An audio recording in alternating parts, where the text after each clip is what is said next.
So now Glock is getting sued because their pistols are too concealable. That's like suing Ferrari because their cars go too fast.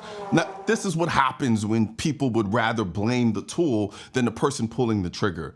Survivors of the 2022 Brooklyn subway shooting are suing Glock, not because the gun malfunctioned, not because it was illegally obtained, not because of anything. A woman who was shot in the Brooklyn subway shooting back in April is now suing the company that made the gun used in the attack. She's one of the 10 people who were hurt. The suspect, Frank James, is alleged to have used a Glock handgun in the shooting. It's because Glock makes a lot of guns and advertises that they're compact and concealable. That's it. That's the whole complaint. They're suing Glock for doing exactly what the gun is supposed to do. And what makes this even funnier, I don't even like the Glock 17. However, there are some guns just on a personal level I don't really care for. And one of those guns is the Glock 17. Because it's not that concealable. So the gun they're complaining about isn't even the best at what they're complaining about. But the lawsuit claims that Glocks are more likely to be used in crimes because they're widely sold and marketed as easy to carry. It's like suing Toyota for DUIs because they sell a ton of Camrys. The man responsible for the shooting is Frank James. He's the one that planned the attack. He's the one that pulled the trigger. He's the one who decided to harm people. Glock didn't make that decision. Glock didn't send him a flyer with instructions. He did it. But according to this lawsuit, it's somehow Glock's fault. It's no surprise that this case is brought in New York because New York in 2021, Governor Cuomo signed a new law that allows people to sue gun manufacturers for what is essentially a public nuisance, for creating a dangerous sort of environment in New York. And here's where it gets even more insane. Did you know the Supreme Court has already ruled that the police aren't even legally required to protect you? That's not a conspiracy theory, that's actual precedent. You can't sue the police if they fail to protect you, but you can sue Glock for making a gun that works. Yeah, it gets worse. Let's get into it. You can't sue law enforcement for failing to protect you. That's not an opinion, that's a Supreme Court precedent in Castle Rock v. Gonzales in 2005. The court ruled that police have no constitutional duty to protect individuals from harm even when there's a restraining order in place. There is nothing in this statute that is intended that uses the language of property interest or entitlement.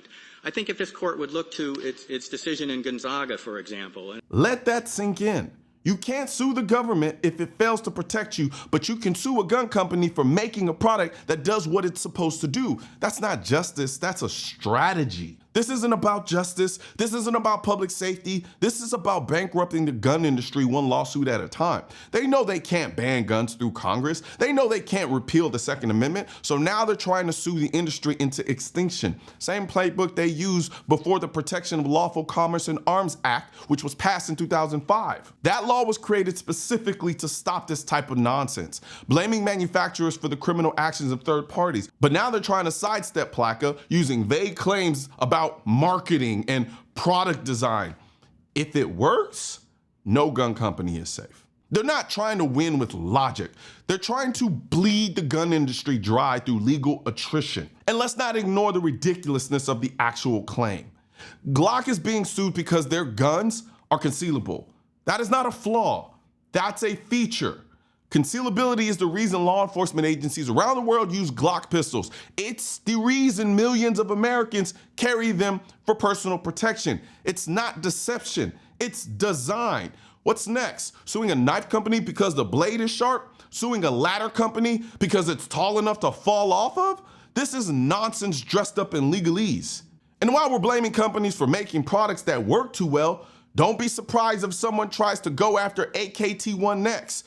Your Honor, criminals were able to go on robberies while listening to music and taking phone calls because AKT1 makes these elite Bluetooth hearing protection. Because apparently if a product helps law-abiding people train and shoot better, it must be too effective. But if you're not a criminal and you want to protect your ears while you train, check out the AKT1 Blackouts. They've got a 25 dB NRR rating, auto noise blocking, 6-time hearing enhancement, transparency mode, Bluetooth audio, so you can stream music or take calls at the range. I wear them all the time, and I'm gonna put a link in the description section of this video for you to check out. This lawsuit against Glock isn't about saving lives. It's about shifting blame away from the criminal and placing it on the Constitution itself. And the worst part, if this gains traction, it won't stop at Glock. it'll spread to every manufacturer, every model, every single person who believes in the right to self-defense. The legal system is supposed to be about justice, not a weapon used to dismantle your rights, one lawsuit at a time. One thing's for certain and two things are for sure. Politicians and tech giants don't want gun content to be recommended to you. And we're all fighting this culture war together. Now, you can help do your part by liking, commenting, subscribing to the channel, but most importantly, sharing this video with at least one person. Together, we can stop the suppression of our 2A rights. And don't forget to click the link in the description section of this video for the products that I mentioned in this video.